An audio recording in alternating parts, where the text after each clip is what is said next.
de financement. état boobu ñu ngi koy xaar assemblée nationale tey premier ministre Ousmane Sonko fas yéene dem tontu ji ci ay questions d'actualité yu député yi ku jégi du muyu séance plénière bi est-ce que boycott boobu noo ko gisee est-ce que lu waroon am la.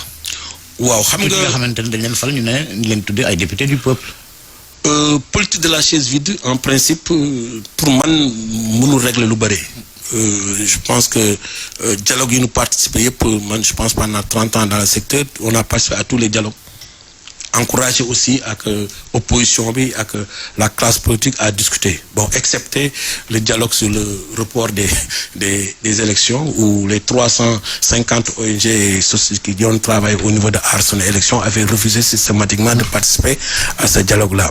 Donc nous encourageons un peu, nous comprenons les inquiétudes de l'opposition qui sont quelque part un peu légitimes, mais pour moi c'est le dialogue dafa war a nekk lu bénéfique parce que ci dialogue ngay arracher ay consensus ci ngay arracher ay acquis donc il y a des choses qui sont là et je pense que il faut y aller pour moi il fallait aller sur la table de dialogue de négociation et poser concrètement les problèmes et voilà et à force qu'on poser les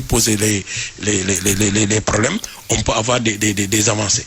Maintenant, mais il y a des inquiétudes quand même qui sont légitimes du côté de l'opposition.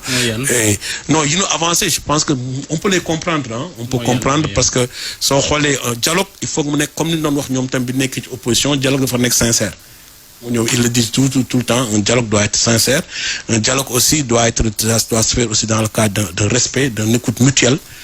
Que nous éviter des invectives, il faut éviter un peu que on peut tout poser sur la table, mais sinon amuler le recul nécessaire avec l'ouverture nécessaire avec l'oreille attentive bi nga xam di moo ki nga xam di moo yore ci gël gu yi ça pose problème. Donc nee nga politique chaise vide indiwul dara ba peut-être baaxul. Mais gis nañ le parti de l'opposition Pastef moom ci suma juumul demuloon mais pourtant il s'est retrouvé à la tête de l'État non.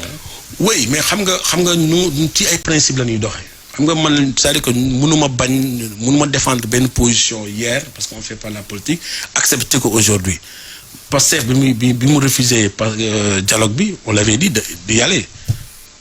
Donc d'y aller. Donc c'est le même principe que l'année wax. Maintenant après nous sommes pas dans ils sont dans les stratégies politiques et politiciennes.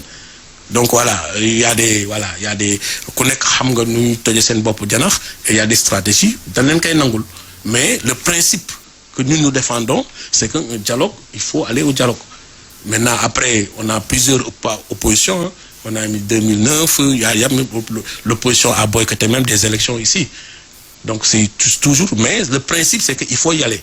Maintenant après chacun da ngay nangul nak ku nek ni am nga pour une stratégie. C'est par rapport aux concertations yi nga xamantene xeyna njiit réew mi annoncé nako.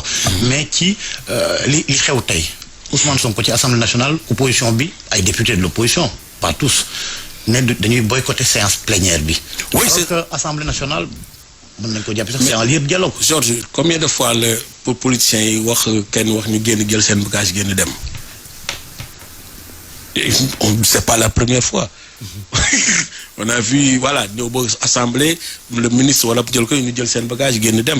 On a vu les images de Ousmane Ngom d'alors voilà on a vu même Ousmane Sonko lui-même Ousmane Sonko c'est ça quoi c'est-à-dire que il faut que ñu nangu c'est-à-dire que il faut que ñu nangu ni la vitalité démocratique il faut que ñu nangonté mais tout ñu tekk ci respect.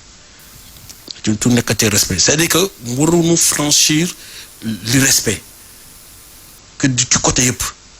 Mais nous n'avons pas des débats d'idées, des débats de projet contre projet, hein, de proposition contre projet, mais nous t'es que